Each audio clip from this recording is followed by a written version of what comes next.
Récupérer son ex quand on vit encore ensemble. Alors, je vous avouerai que dans le cadre d'une reconquête amoureuse, c'est une situation qui est particulière, mais qui n'est pas si rare que cela. Effectivement, malgré la séparation, le temps que l'autre puisse se retourner, le temps de vendre éventuellement la maison, il se peut qu'il y ait un délai où vous viviez encore avec votre ex. Vous allez en quelque sorte cohabiter avec votre ex. Mais dans ce cadre-là, comment récupérer son ex et surtout comment ne pas faire les erreurs qui pourraient amener à une non-reconquête amoureuse? Alors, je vous dirai en préambule que ça va être une épreuve qui va être difficile à gérer pour les deux. Autant pour le quittant qui ne souhaite pas justement avoir son ex dans les pattes parce qu'il ou elle a choisi la séparation, et également pour le quitter, donc je suppose vous qui regardez cette vidéo, parce que vous, ce que vous souhaitez, c'est récupérer votre ex. Et donc, vivre avec votre ex peut être difficile. Bien souvent, au-delà du fait que ce soit difficile, c'est que vous allez faire tout un tas d'erreurs, vous allez devenir oppressant, vecteur de stress, et quand on vit avec une personne, il n'y a rien de pire. Autant lorsque vous ne vivez pas avec votre ex, lorsque vous êtes un peu harcelant, oppressant, etc., votre ex peut ne pas vous répondre, votre ex peut vous ignorer, bref, votre ex a son sas de décompression. Autant lorsqu'on vit ensemble, il n'y a pas de sas. Et donc là, ça peut être vraiment quelque chose qui soit très difficile à vivre pour les deux partenaires. Cependant, lorsque vous vivez avec votre ex, vous allez avoir une véritable opportunité. C'est-à-dire que vous allez pouvoir montrer un véritable changement, une nouvelle dynamique, faire renaître une complicité sans vous mettre en demande. Parce que vous allez voir tous les jours ou quasiment tous les jours votre ex. Et ça, c'est une véritable opportunité. Bien évidemment, si vous ne mettez pas en place les bonnes actions, votre ex, quand il ou elle pourra partir, c'est-à-dire que quand il aura pu se retourner, quand la maison sera vendue, etc., bien évidemment que si vous n'avez pas fait les choses bien, votre reconquête amoureuse sera considérée comme morte.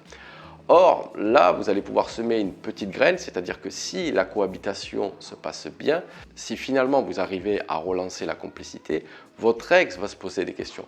Parce que si c'est facile de vivre avec vous, votre ex va commencer à se demander si il ou elle a pris la bonne décision de rompre avec vous. Alors, la première chose à faire tout d'abord, c'est qu'il va vous falloir le plus rapidement possible, et je sais que c'est compliqué, mais c'est accepter cette séparation. Sortir du déni de la rupture amoureuse.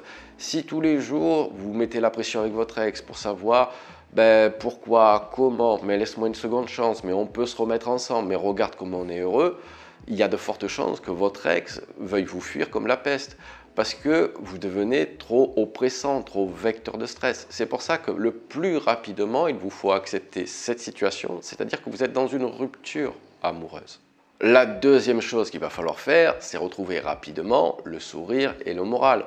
Encore une fois, je sais que ce n'est pas évident, mais on a envie de passer du temps avec des personnes qui sont heureuses, en tout cas qui ne montrent pas de façon exagérée leur tristesse et leur mal-être. Ce qui va permettre également, à travers le sourire et montrer que vous avez le moral et accepter cette séparation, c'est que vous allez pouvoir relancer la complicité. La problématique, c'est que tant que vous n'avez pas accepté cette séparation, votre ex ne voudra pas relancer ou se mettra des barrières lorsque vous allez relancer la complicité. Parce que votre ex ne voudra pas entrouvrir une porte dont il ou elle sait qu'il ne pourra pas refermer. C'est pour ça que tant que vous n'acceptez pas cette séparation, la relance de la complicité sera impossible avec votre ex. Je fais un petit point là-dessus. Quand je parle de relance de complicité, votre ex, au départ, va être fermé. Comme je vous l'ai dit, votre ex va se mettre des barrières. C'est petit à petit que l'on recrée de la complicité. C'est à travers la linéarité de votre sourire, de votre morale, de votre positive attitude, entre guillemets, que votre ex va commencer petit à petit à se débrider. Donc, au début, bien évidemment que ça va être un peu dur. Bien évidemment que votre ex va être hermétique à vos blagues, hermétique à la communication, hermétique à partager des moments de complicité avec vous. Mais petit à petit, votre ex va se débrider. Une fois que vous aurez accepté cette séparation. La troisième chose à faire, c'est que vous allez devoir faire un effort physique et vestimentaire. Vous allez devoir vous reprendre un petit peu en main. Généralement, avec la promiscuité et la routine, on se laisse un petit peu aller. On prend un peu de poids, on se néglige vestimentairement. Bref, vous vous êtes un petit peu laissé aller. Je suppose qu'en début de séduction, lorsque vous n'étiez pas encore ou en tout début de relation, eh bien, vous preniez un peu plus soin de vous, vous faisiez un peu plus attention. Vous aviez dans l'idée de séduire l'autre, de vous montrer sous votre meilleur profil. Et c'est ça que vous devez retrouver. Donc là, vous devez faire un effort physique et vestimentaire. Donc là, ça va être reprise du sport, petit relooking, changement de coupe de cheveux, etc. Il faut que votre ex ait un changement visuel. Quand on a un changement visuel, inconsciemment, on se dit que quelque chose a changé. Et donc ça va être très positif pour votre reconquête amoureuse. Et enfin, la quatrième chose à faire, c'est que vous allez devoir reprogrammer, entre guillemets, vos sorties, vos activités, ce que j'appelle moi reprendre sa vie en main. Bien souvent, vous êtes là en stand-by en attendant que potentiellement votre ex change d'avis. Non, vous n'avez pas, si vous préférez, vous n'avez pas le contrôle sur la décision de votre ex. Par contre, vous avez la décision de ce que vous allez faire durant cette période. Et c'est là que vous devez reprendre votre vie en main. Donc, on reprogramme des sorties. N'ayez pas peur de faire des nouvelles activités que vous ne faisiez pas. Montrez à votre ex, entre guillemets, sans lui dire, à travers vos comportements, que vous reprenez en main, que vous avez des nouvelles activités, que vous ressortez avec vos amis. Bref, il va falloir que votre ex se dise qu'effectivement, vous avez surmonté la rupture amoureuse et que vous avez repris votre vie en main.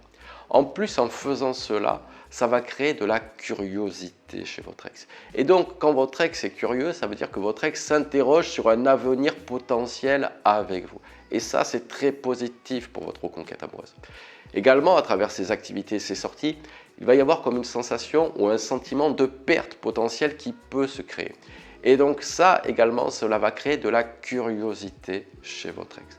Alors oui, messieurs, dames, lorsque vous vivez avec votre ex ou lorsque vous travaillez avec votre ex, vous avez une opportunité de récupérer votre ex, à condition, encore une fois, de mettre en place les bonnes actions. Parce que si, durant cette période de cohabitation, vous faites tous les interdits, vous êtes vecteur de stress, je peux vous dire que votre ex, une fois qu'il ou elle pourra s'échapper justement de cette cohabitation, ne voudra plus être en contact avec vous. Parce que vous aurez été trop oppressant, trop vecteur de stress et donc votre ex vous fuira. Allez messieurs, dames, je compte sur vous. Si vous avez besoin, n'hésitez pas à prendre une séance coaching, le lien est dans la description. Abonnez-vous à ma chaîne pour recevoir toutes mes vidéos et je vous dis à très bientôt avec James D.